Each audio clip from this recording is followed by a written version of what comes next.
as well as these marches, the pro-Palestinian march, pro-Houthi, pro-Hamas march in the case of some of the people, not all of the people, but some of the people. We've also had some, horrific chanting.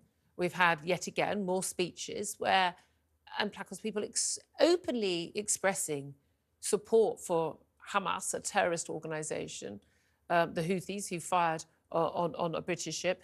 In contrast that from that march on Saturday, on Sunday, a demonstration in support of Israel 100 days after the horrific Hamas massacre in which 1,200 people were brutally murdered, raped, tortured and killed, and many taken hostage.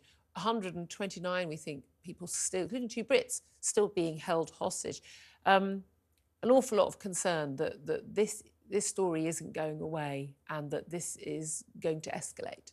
You're absolutely right. And look, you're right to identify those hostages are still there. And it's a reminder of the 7th of October, in the run-up to that day, on the 5th and the 6th, relations seemed to be improving. But on the 7th, a terrorist attack, an awful, horrific terrorist attack. Because relations were improving. Exactly. And it just shows you the evil in Hamas that wants to destabilise that region even further, why it took the action, not just to open fire, but, as you say, to brutally abduct, rape, murder innocent people, young people, old people. There was no discrimination about who they targeted. It was an absolute free-for-all. It was a horrific attack, which is why Israel has absolutely the right to defend itself. Everybody wants the conflict in that region to come to an end as soon as possible, but we want those hostages released. But if you say you're going to do something, you have to follow through with that. And it's a bit like the streets of London.